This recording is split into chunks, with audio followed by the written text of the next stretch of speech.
चलिए स्टार्ट करते हैं। आज का जो सेशन होगा वो वर्क स्टडी के बारे में कुछ और जानने का होगा, मतलब कार्य के बारे में, इसके टेक्निक्स के बारे में पढ़ेंगे और जानेंगे कैसे ये बहुत ही बेहतरीन हथियार है किसके लिए, मैनेजमेंट के लिए, प्रबंधन के व्यवसाय से जुड़े लोगों का सबसे बेहतरीन हथियार है वर्क स्टडी।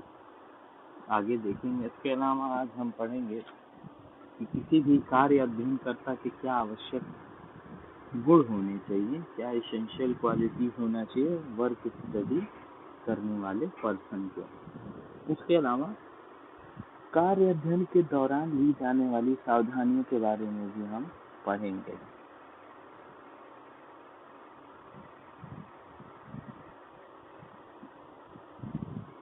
इसके अलावा आज हम कुछ कार्य अध्ययन करने हेतु आवश्यक शर्तें भी पढ़ेंगे, pre requisites of conducting a work study, और कार्य अध्ययन के द्वारा ली जाने वाली सावधानियों, मतलब precautions to be taken during work study, इसके बारे में भी पढ़ेंगे। तो अब देखते हैं, आपके सामने होगा work study is the most valuable tool of the management. प्रबंधन का जो सबसे बेहतरीन हथियारों में से एक है वर्क स्टडी। आगे देखेंगे कैसे और क्यों, क्या कारण है इसका।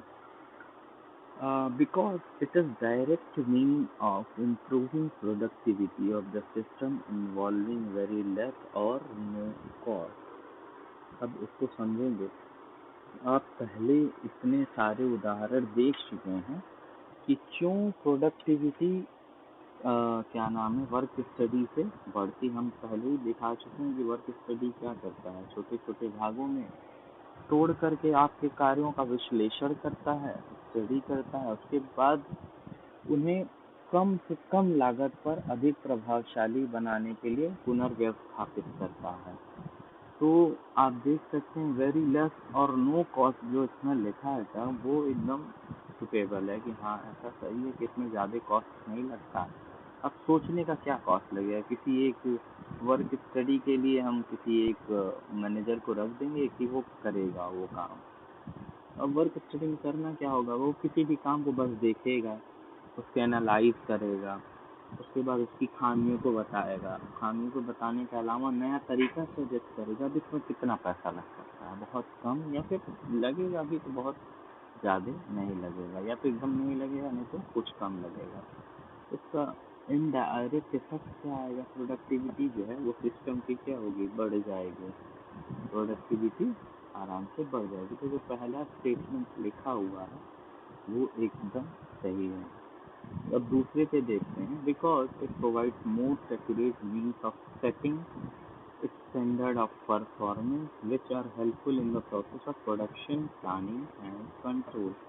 इंडस्ट्रियल इंजीनियर का चूँकि सब्जेक्ट जो आपका है वो इंडस्ट्रियल इंजीनियरिंग का है, उसके अंतर्गत जो इंजीनियर होते हैं इंडस्ट्रियल इंजीनियर कहलाते हैं। मेनली जो इंडस्ट्रियल इंजीनियर होते हैं वो मोर ओवर रिलेटेड होते हैं, मैनेजमेंट से भी, वो मैनेजमेंट का भी काम करते हैं और वो टेक्निकल काम भी करते हैं। मतलब एक इंजीनियर का काम तो करते ही करते हैं, वो मैनेजमेंट का भी काम करते हैं। इसीलिए जितनी भी इंजीनियरिंग ब्रांचेज हैं उनमें जो मैकेनिकल इंजीनियरिंग है वो मैनेजमेंट का भी हिस्सा पढ़ती है, यही कारण है। तो जो इंडस्ट्रियल इंजीनियर होता है वो आपका बहुत सारा काम करने का अलावा वो प्रोडक्शन पर ध्यान देता है।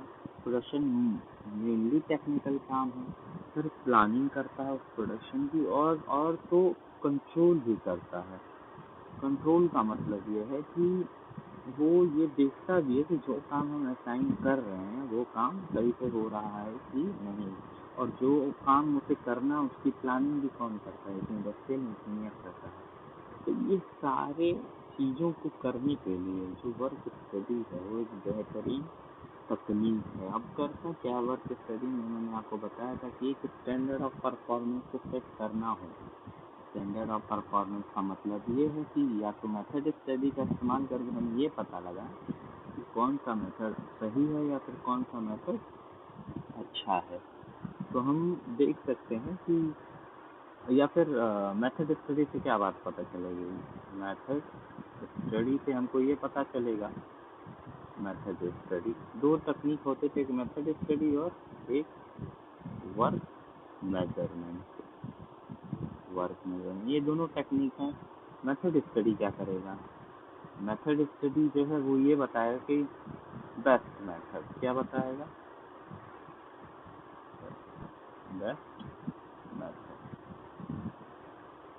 मेथड स्टडी बताएगा भैया कौन सा बेस्ट मेथड है, फिर उसी मेथड को क्या कर देगा? स्टैंडर्डाइज कर देगा। ठीक है, अब एक काम हो गया। फिर वर्क मेजरमेंट क्या बताएगा?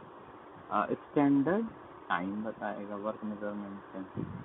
कैसे ये सब होता है वो आगे हम देखेंगे, इनके भी बारे में आपको आगे पढ़ना है, स्टैंडर्ड टाइम के बारे में। ठीक है, अब स्टैंडर्ड टाइम जब पता चल जाएगा तो स्टैंडर्ड टाइम और स्टैंडर्ड मेथड से आपको क्या मिलेगा? स्टैंडर्ड ऑफ परफॉर्मेंस मिलेगा। तो ये बात आपको समझ में आ रही होगी कि क्या मीन है, एक तरीका है कि स्टैंडर्ड ऑफ परफॉर्मेंस को सेट करने का बेहतरीन तरीका है। अब अगला देखते हैं। अगला जो पॉइंट है, application of work study resulted in immediate savings. Immediate savings का मतलब ये होता है कि आपका बहुत ही बचत होता है। आप पूछेंगे सर ये बचत हो कैसे रहा है? तो एक बात बताइए, आपके संयंत्रों उपकरणों का क्या करेगा? बेस्ट इस्तेमाल करेगा। मतलब ये है आपके सिस्टम का यूटिलाइजेशन और आपके टूल्स का जो यूटिलाइजेशन है वो मतलब बेहतरीन ढंग से करेगा, तो इससे कहीं ना कहीं आपकी सेविंग्स तो बढ़ेंगी।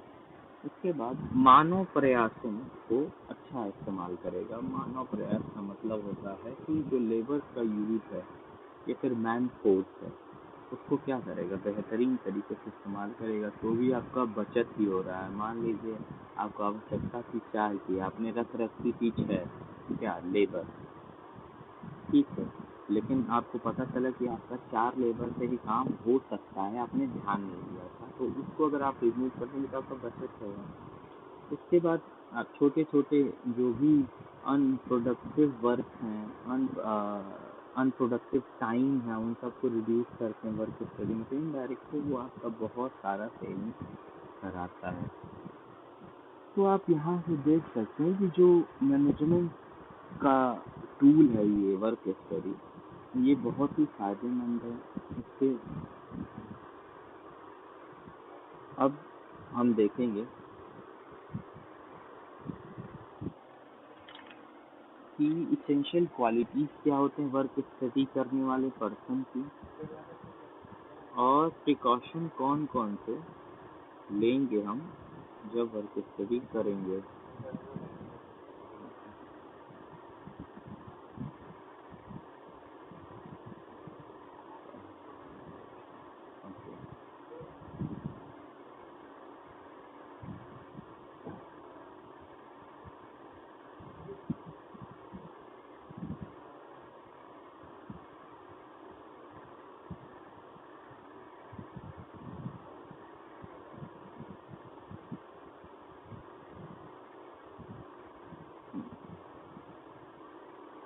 तो अब हम जो है किसी कार्य अध्ययनकर्ता के आवश्यक गुणों को देखेंगे कि कोई जो कार्य अध्ययन करता है, मतलब वर्क स्टडी करने वाला जो पर्सन है उसकी क्या गुण होने चाहिए। ठीक है, अब हमको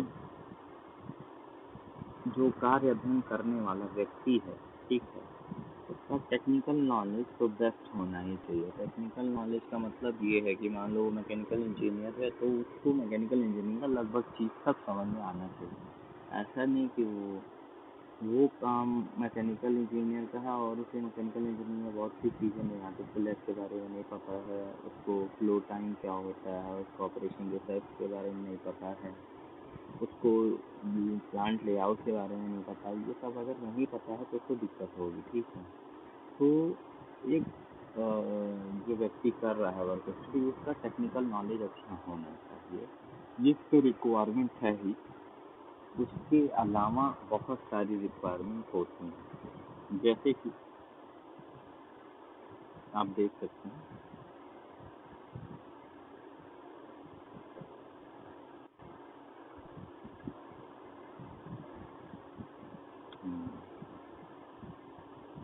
पहला जो है फर्स्ट, वह आदमी जो है जो करेगा कार्य में, उसको शोध इन सेंस रिसर्च और विकास एवं नएपन में इच्छा होनी चाहिए। अर्थ ये है कि जिस आदमी का इंटरेस्ट होगा रिसर्च में, क्योंकि जो वर्क स्टडी का काम है वो एक रिसर्च का काम है।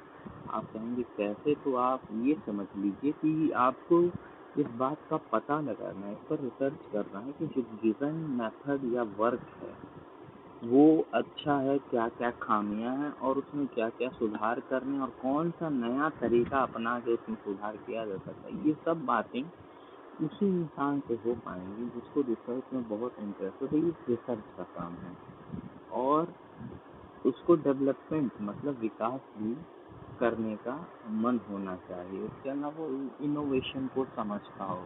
इनोवेशन का मतलब ये होता है कि कितना नई चीज़ें ले आ सकते हैं, नई और बेहतरीन चीज़ें। नए ले आने का मतलब नहीं होता दुनिया में। इनोवेट वो ही चीज़ें होती हैं जो पहले से बेहतर और नई हैं।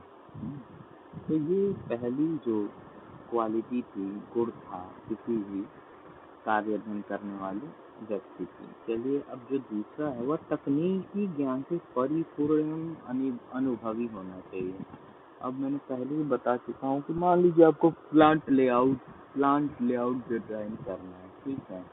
आपको लेथ मशीन है, उसके अलावा कटर है, मिलिंग मशीन है, ये सारी मशीनों को लेआउट करना है। अगर आपको पता ही नहीं होगा कि लेथ मशीन का साइज वाइज क्या होता है, मिलिंग मशीन छोटी बड़ी क्या होती है, ड्रिलिंग मशीन कैसे लगती हैं, तो आप प्लांट का लेआउट अच्छा नहीं कर पाएंगे। उसके अलावा आपको मान लीजिए वर्क स्टडी भी करने को इस बात का मिल गया कि आप जितने सारे लेथ मशीन हैं उस पे जो जॉब्स हैं उन जॉब की वर्क स्टडी करनी है कि ये जो तरीका हम अपना रहे हैं लेथ मशीन पे जॉब परफॉर्म करने का वो सही है या फिर उससे बेहतर कुछ किया जा सकता है या उसमें कुछ अनप्रोडक्टिव काम भी हो रहे हैं।